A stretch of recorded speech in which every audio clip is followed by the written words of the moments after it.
guys, I'm Derrick, and I'm here to tell you guys that words are both constructive and destructive. And my reason for that is because you can both uplift someone and totally destroy their self-worth in the same way. So the first story I have is back when I played basketball in 8th and 9th grade. My 8th grade year was awesome, I had an awesome coach. And then there's a different league for 9th grade basketball, and there was a different coach, and everyone did not want to be with him. It was just one of those mean and offensive coaches that no one really wanted to have as their coach. And so I remember this one game that we were sitting in.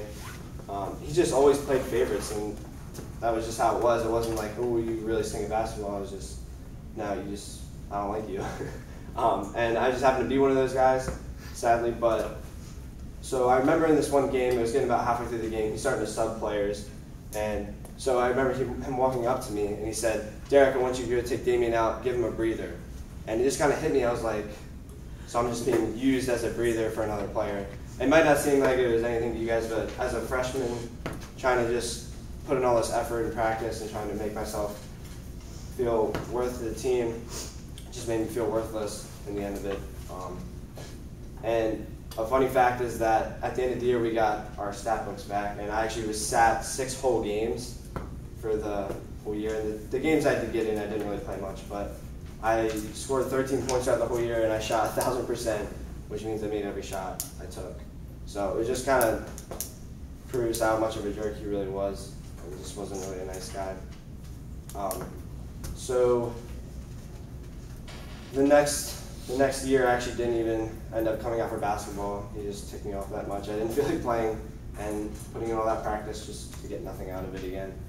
I really didn't enjoy it that much. And I love playing basketball, which is a shame. I would have maybe worked harder at it if I would have had a great coach. Who knows? But so that's my destructive story. And I have a constructive story about when I played volleyball as well.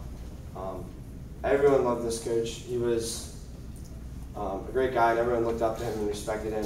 He always had great things to say, knew when to say them. So we were in this tight situation where we would either make it to playoffs or not, and it was coming down to the 5th set, and for you, those of you guys who don't know volleyball, it's like the last set that decides who the winner is. So we were in the 5th set, we were down by a good bit, and so my coach called a timeout, he brought us all in, and he just kind of sat us down like, "Look, you guys can do this, you can pull it out, I believe in you." And it was the fact that he knew we had the skill to beat him. He was just like, "All right, now prove it to me." And so I think it just kind of pumped us up a little more. And we actually ended up winning the game. So it was just, it motivated us to finish out the game strong.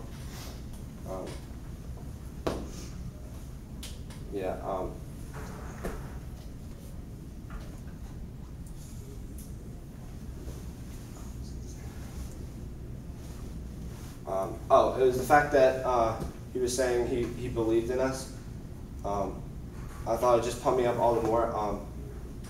It was just different than the other basketball coach. He was using words that constructed us and was building us up and made us want to give it our all just to win in the end. Whereas my basketball coach, he was telling stuff that was really destroying my skill level and really just didn't want me to work hard for him in that way.